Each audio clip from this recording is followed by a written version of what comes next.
Gujarat number 1 engineering university Sankalchand Patil university. కానీ sir మీరు చేస్తున్న పాత్రలు గానీ ఏంటంటే ఉన్నంతసేపు చాలా హుందాగా అంటే దానికి న్యాయం చేయాలి అనే పర్ఫెక్ట్ పాత్రలనేది కూడా అన్నీ మీకొచ్చాయి కదా సార్. సో ఎలా అనిపిస్తది సార్? అందులో మీకు బాగా నచ్చిన పాత్ర అంటే ఏం చెప్తారు? ఒకటి ఫస్ట్ పాయింట్ ఏంటంటే దానికండి, హ్మ్. ఒక వేషం వేసి ఆ సినిమా బాగా సక్సెస్ అయిందనుకోండి, సెంటిమెంట్ బాగా కొట్టి అదే వేషం ఆఫర్స్ వస్తూనే ఉంటాయి. ఆ! ఒక ఇన్స్పెక్టర్ వేషం వేస్తే వరుసగా 5-6 సినిమాలు అదే. ఇన్స్పెక్టర్లే వస్తాయి. ఆ! ఇట్లాగా జరిగేది అప్పట్లో. సో వేసిన అన్ని వేటల్లో మంచి మాకు తృప్తిగా అన్ని రకాల రసాలు పోషించాను అని చెప్పుకునేందుకు విచిత్ర ప్రేమ అని జంజాల గారి డైరెక్షన్లో చేశాను. హ్మ్. రాజేంద్ర ప్రసాద్ ఫాదర్గా చేశాను. అది 5-6 షేడ్స్ ఉంటాయండి అందులో. ఒక ఓకే. రౌద్రం ఉంటుంది, కామెడీ ఉంటుంది, సో సెంటిమెంట్ ఉంది, అన్నీ చేశాను. అది చేసిన తర్వాత కొన్నాళ్ళు సినిమా మానుకున్నాం. ఎందుకు సార్? అంటే అది సూపర్ సక్సెస్ అవుతుందాం అనుకున్నాం. ఎందుకంటే ప్రొడ్యూసర్ కూడా పెద్ద ప్రొడ్యూసర్, అడవి రాముడు తీసిన సూర్యనారాయణ గారు దాని ప్రొడ్యూసర్. ఓకే. అది ఎందుకు ఒక నెల అంతకంటే పెద్దగా ఆడలేదు. నెల 15 రోజులు ఆడింది అనుకుంటాను. విచిత్ర ప్రేమ. అదే ఒక 100 days ఆడితే అందరూ కొంచెం మిగతా అప్పుడు స్టార్డమ్ వచ్చేది మనకి. అది రాకపోయేటప్పటికి సరే సినిమా ఫీల్డ్ మనకి కాదేమోలే, మనకెందుకు మనం ఉద్యోగం చేసుకుందాం అనుకుని చేశాను. సడన్గా ఒక రోజున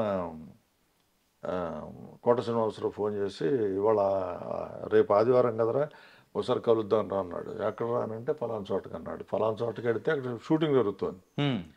షూటింగ్ జరుగుతుంటే ఒక గ్యాప్లో డైరెక్టర్ గారిని పిలిచి, వీడే నేను చెప్పింది, వీడు ఆ వేషం వీడికి ఇవ్వండి, బాగా చేస్తాడు అన్నాడు. ఆయన ఎస్వి కృష్ణారెడ్డి. ఓకే.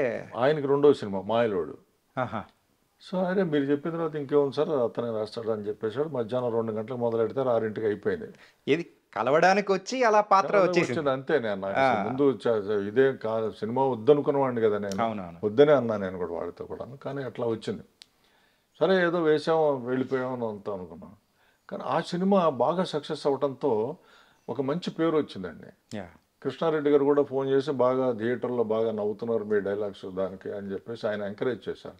ఇక అక్కడి నుంచి ఆయన తీసిన ప్రతి సినిమాలో వేషం ఇచ్చారు. ప్రతి సినిమాలో వేషం ఇవ్వడంతో అనేక రకాల టైపుల్లో ఇచ్చారు. ఓన్లీ కామెడీ కాకుండా సీరియస్, సెంటిమెంట్ అన్నీ ఇచ్చారు ఆయన. ఆయన బాగా సపోర్ట్ చేశారు నన్ను. ఓకే. అప్పుడు ఇంకో సినిమాలు ఇంకో ప్రొడ్యూసర్, ఇంకో డైరెక్టర్ కావాలనుకుంటే ఎస్వి కృష్ణారెడ్డి గారు ఆర్టిస్ట్ ఉన్నాడు కదరా, అతను పిలవండి అనేవాళ్ళు. అప్పుడు కూడా సుబ్బరాయ శర్మ అని పేరు తెలియకో లేదా పలకలేకో, ఏదో ఎస్వి కృష్ణారెడ్డి గారి ఆర్టిస్ట్ కదా అతను పిలవండి అనేవాళ్ళు అనమాట. కోడి రామకృష్ణ గారు కానీ వీళ్ళందరూ అలా ఇచ్చారు. ఓకే. అట్లా మిగతా వాళ్ళ దగ్గర చేయటం మొదలెట్టాను. తర్వాత ఆ సినిమాలన్నిటికీ, కృష్ణారెడ్డి గారి సినిమాలన్నిటికీ మన దివాకర్ బాబు గారు రైటరు. ఆ దివాకర్ బాబు గారు ఇద్దరు మిత్రులు అనే సినిమా రాఘవేంద్రరావు గారికి రాస్తున్నారు సినిమా. ఆ సినిమాలో ఒక వేషం ఉంది, ఆ శర్మకి ఇస్తే బాగుంటుందని ఆయన రాఘవేంద్రరావు గారు చెప్పారట. అప్పుడు ఫస్ట్ టైం రాఘవేంద్రరావు గారి దగ్గర వేయటం. అంటే అంతకుముందు రాఘవేంద్రరావు గారి సినిమాలో ఇప్పుడు ఆయన దగ్గర వేయలేదండి. ఓకే. సో అక్కడి నుంచి ఆయన వరుసగా అన్ని సినిమాల్లోనూ ఇచ్చారు. ఆయన టీవీ సీరియల్స్లో ఇచ్చారు. ఓకే. ఆయన డైరెక్ట్ చేసిన టీవీ సీరియల్లో కూడా ప్రధాన పాత్ర ఇచ్చారు. అక్కడి నుంచి ఆ ప్రయాణం అట్లా సాగింది. అట్లా సాగిన తర్వాత కొన్ని ఆయనకి గవర్నమెంట్ ఎలక్ట్రానిక్ మీడియా అని ఒకటి పెట్టి దాన్ని ఆయన డైరెక్టర్గా చేశారు దానికి. ఆ టైంలో కొన్ని డాక్యుమెంటరీస్, కొన్ని ఎలక్షన్స్ కోసం అని ఈ పిక్చర్స్ చేయాల్సి వచ్చింది, షార్ట్ ఫిలిమ్స్. సో దానికోసం రాజమౌళి గారిని పిలిచారు. ఆయన డైరెక్ట్ చేయమని కొన్ని ఇచ్చారు. అందులో నాకు వేషం వచ్చింది. ఓకే. వేషం వచ్చిన దగ్గర నుంచి ఆ సినిమా, ఆ శాంతి నివాసం సీరియల్, ఆ తర్వాత ఆయనకి ఫస్ట్ టైం సినిమా వచ్చింది ఆయనకి జూనియర్ ఎన్టీఆర్ గారి ఫస్ట్ సినిమా స్టూడెంట్ నెంబర్ 1. ఆయనకు ఆపర్చునిటీ వచ్చినప్పుడు కూడా నన్ను పెట్టారు అందులో. ఓకే. ఆ సినిమా నుంచి మొన్న బాహుబలి దాకా ప్రతి సినిమాలోనూ ఆయన కూడా వేషం ఇచ్చారు. అట్లాగా ఎవరి దగ్గర వేసినా వాళ్ళు అభిమానించి నాకు కంటిన్యూటీ ఇచ్చారండి. సార్ ఇన్ఫ్యాక్ట్ లాస్ట్ ఒక 15 yearsలో అబ్జర్వ్ చేసుకుంటే ఋషి పాత్రలు ఇట్లాంటివి కొంచెం ఎక్కువ చేసినట్టు అనిపించింది సార్. ఏది ఋషి పాత్రలు కానీ అట్లాంటి చెప్పాను కదా నేను. ఇప్పుడు దాని సింహాద్రి సినిమా దానికి కారణం. సింహాద్రి సినిమాలో అభిషేకం చేసే ఒక పంతులు గారి వేషం కదా అది. యా ఆ వేషం అది 300 రోజులు ఆడింది ఆ సినిమా. పా ఆ సినిమా చూసిన ప్రతి వాళ్ళును ప్రొడ్యూసర్స్ కానీ డైరెక్టర్స్ కానీ అటువంటి వేషం వస్తే నాకే ఆఫర్ చేసేవాళ్ళు. ఏంటంటే అక్కడ ఒక్కసారిగా ఎలివేషన్ ఇవ్వాలంటే మీరు చెప్పే మాటలతో ఒక్కసారి గూస్ బంప్స్ వచ్చేస్తాయి. దాంతో అసలు క్లైమాక్స్లో చెప్పే డైలాగులు అవే కదా. మ్మ్. అందుకని దేవుడిని కదా అభిషేకం చేయాల్సింది నీకు చేయాలయ్యా, మ్మ్. ఇలా సమాజానికి తోడ్పడుతున్నవాడు, దుష్ట సంహారం చేసినవాడు అనేది అట్లా యా అంటుంటాను.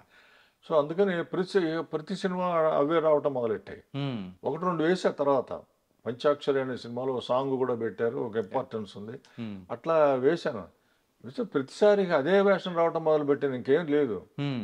ఒక సినిమా అట్లాగే ఇంపార్టెన్స్ ఉంటుంది అనుకుని పెడితే ఊరికే హీరో హీరోయిన్ వచ్చే దండం పెడితే వాళ్ళకి ఒక అక్షంతలు వేసి మంచిది నాయనా అని చెప్పడం, అంతే ఆ సినిమాలో వేషం. మ్మ్. దానికి ఎందుకు అనిపించింది, దానికి ఎందుకు వేయాలి మనం ఇట్లాంటి వేషాలు ఇంపార్టెన్స్ లేకుండానే, ఆ పాత్ర వేయనని ఒక ఒట్టు పెట్టేసుకున్నా.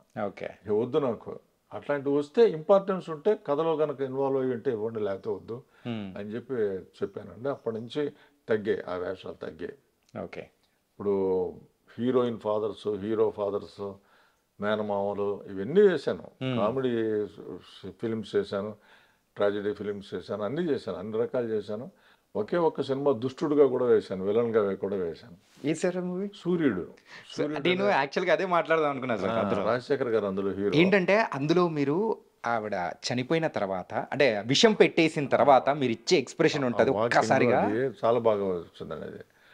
అయితే ನಾನು చిన్నప్పటి నుంచి ఈ టీవీలో దూరదర్శన్లో చూసిన వాళ్ళు పెద్దవాళ్ళు, అప్పటికి పెద్దవాళ్ళు అయిపోయి ఉంటారు కదా, వాళ్ళందరూ కూడా నాయన నీకు ఇటువంటి వేషాలు వేయకు నువ్వు, మేము అందులో నిన్ను ఊహించట్లేదు మేము, అలాంటి వద్దు, నీకు పడవవి, ఇది సూర్యుడులో చేసిన అట్లా విలన్ వేషాలు అవి వేయకు నువ్వు ఎప్పుడు, నువ్వు మంచి చెప్పు 10 మందికి, నమ్మేట్టుగా చెబుతావు కాబట్టి నమ్ముతారు, అంతేగాని నువ్వు ఇట్లా చేయకని చెప్పి 2-3 చెప్పారు.